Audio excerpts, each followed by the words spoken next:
The Nier Automata anime is really good, which is unfortunate because I think a lot of people dropped it last year for understandable reasons. Whether you were a fan of the original game or new to the series, getting into this anime came with some challenges. The first half of the show was plagued with production delays, somehow taking 7 months to release 12 episodes. For the people tuning in unfamiliar with the game the anime is based on, it was probably really difficult to keep track of story details while waiting around for weeks and sometimes months for new episodes. And to make matters worse, I think a lot of fans of the original game, myself included, initially wrote off the anime entirely after seeing some questionable production choices in the first episode of the series.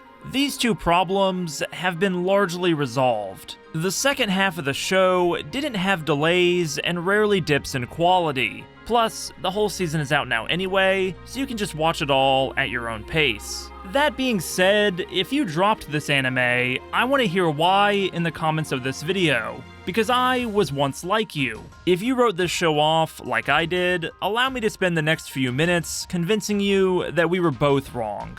This anime adaptation is worth watching, whether you are a fan of the original video game, or even if you are new to the series and its somewhat impenetrable story. But first, let's talk about that pilot, because, oh boy.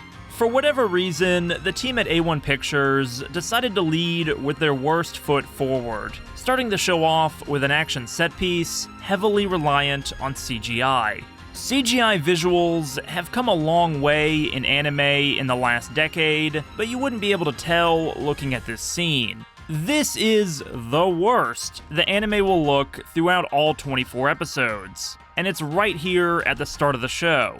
I think the team animating the opening battle of Nier Automata had a really tough time working around the design of the series' flight units. Machine-like objects like cars, planes, and sci-fi jets are often animated using some CGI because they are fairly static objects. They only move a certain mechanical way, so they can be digitally recreated without the need for a lot of fancy or fluid movements. Unfortunately, this design, taken straight from the game, always has its pilot's body visible.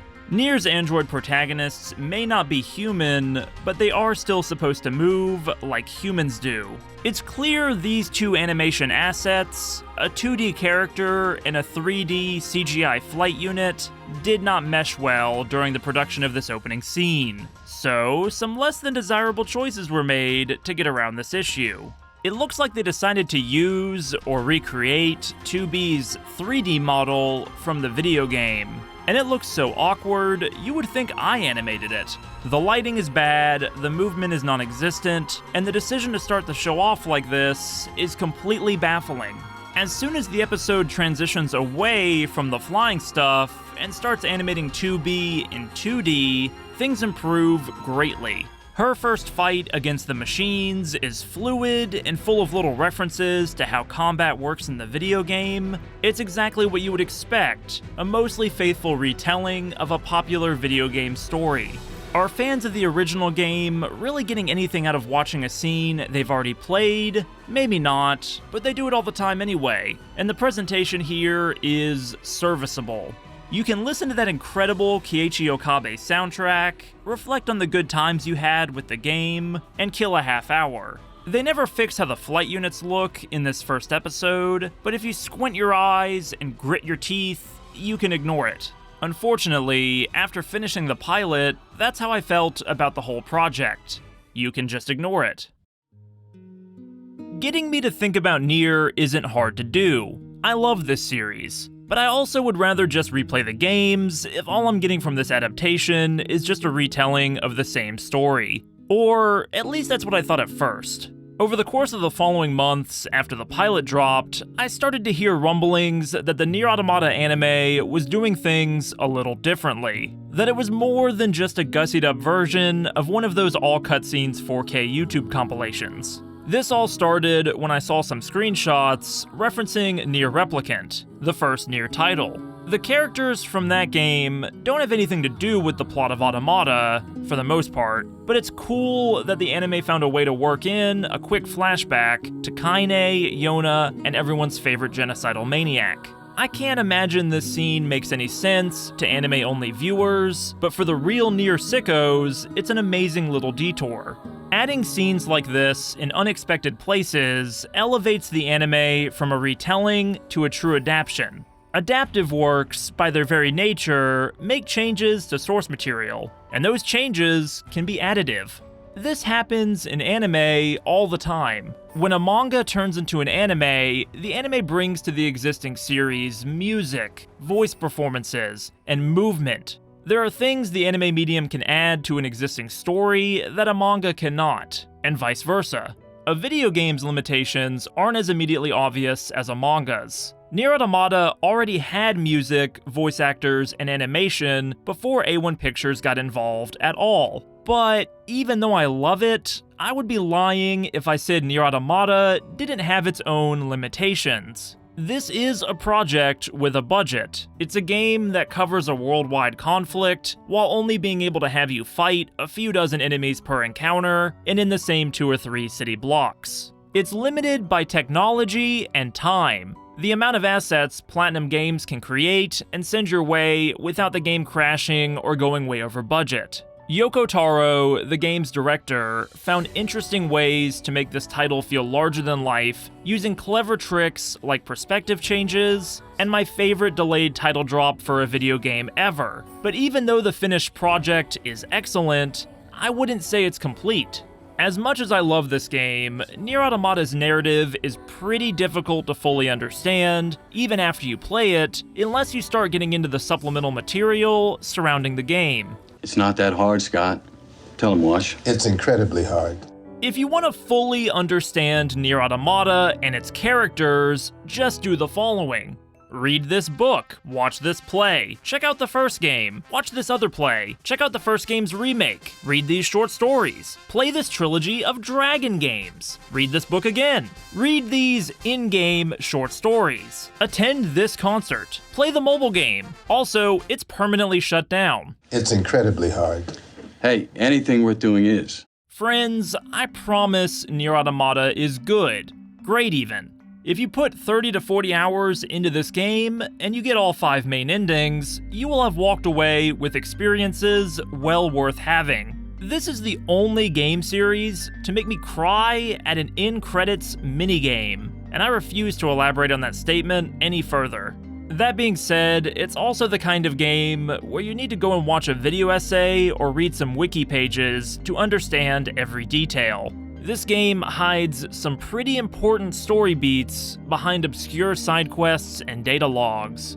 However, that's where the anime comes in. You see, as early as episode 2, the anime starts to incorporate some of that extra content that you can easily miss or even can't play in the game. Half of the anime's second episode is dedicated to retelling the short story Small Flowers, which focuses on the machine lifeforms who act as the main antagonists of the series.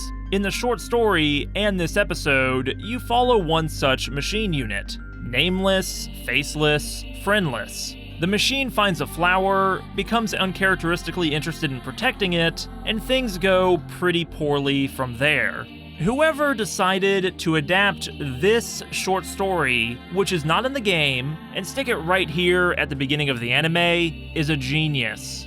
This dialogue-free tone setter does a great job humanizing the mostly enigmatic machine lifeforms. For newcomers to the series, it's a great way to get those viewers questioning what this war is really all about. 2B and 9S treat machine lifeforms as fodder. They are the enemy. They are mindless. Let's kill them. Are we the baddies? Stories like Small Flowers suggest an alternative to that viewpoint. These stubby, awkward robots are curious and emotional, almost human. These ideas are explored in the game, but the anime sows the seeds for late story reveals much earlier, and to great effect. Another aspect of the story that is really improved by the anime is the character A2. A2 is that third character on the box. She's technically another protagonist in this story, but for large portions of the game, she's MIA, only really coming in the last few levels in the final quarter of Nier Automata. I love A2. She injects a lot of personality into this story at a really critical moment in the narrative. Unlike with 2B, she's outwardly expressive, even sassy. She also offers another alternative perspective from the militaristic, just following orders androids that we spend most of the story following. That being said, her character kinda comes out of nowhere if you were just playing the game straight through. She has a backstory, but you could be forgiven for not finding it. If you don't bother to take the time to read this terminal, you miss out on about 80% of A2's story, which is told not with high-action hack-and-slash gameplay, but using an in-game storybook and a few data entries. Nier Automata the anime does what anime do. It takes some words and still images and brings them to life. We are given 2 full episodes completely dedicated to A2's backstory, and these episodes are some of the best in the whole bunch. By the end of this flashback narrative, I better understood a character I thought I already had all figured out. The anime does such a great job highlighting A2's relationships with her comrades, the android resistance, and the enemy. Plus, both her Japanese and English dub voice actresses do an amazing job conveying A2's formerly cheery personality with their performances. This character is almost unrecognizable from how she ends up in the present day, and that's the point. As a longtime fan of the game, the 2 Pearl Harbor Descent mission episodes and the one covering Small Flowers are incredibly rewarding to watch. Really amazing stuff. While working on this video, I've come across more than a few online discussions from fans of the anime who haven't played the original game. At first, I assumed those kind of viewers would be few and far between, but it seems like a good number of people unfamiliar with Nier Automata have started and stuck with the show. And, to my surprise, they seem to be following along with the story and its themes just fine. The anime does a really good job rearranging certain scenes and reveals, while also injecting some of that supplemental content we were talking about earlier to clarify some of the more confusing aspects of the story. I wouldn't say it gets everything right, but it's definitely an impressive retelling. When I started work on this video, I thought I would be recommending the anime to fans of the game. And yeah, that's a pretty easy recommendation for me at this point, given how much personality the anime injects into what I thought was already a masterwork. But after looking back on the anime series as a whole, I think I can recommend it to almost anyone curious enough to check out the Nier world, even for the first time. This is a mostly faithful adaptation of a stellar original work. It makes smart additions where needed, expands on some of the less accessible parts of the main story, and maintains the series' heart and soul. It doesn't cover every single detail from the original game, but the great thing about that game is that you can still go and play it. If you watched this anime and want more Nier in your life, Automata goes on sale all the time. I've been replaying it while working on this video, and it still has moments that blow me away on a third full playthrough. I will probably never stop being passionate about this series, and I'm glad a team of animators I'll never meet felt the same way. If you haven't already, do yourself a favor and play, or watch, Nier Automata.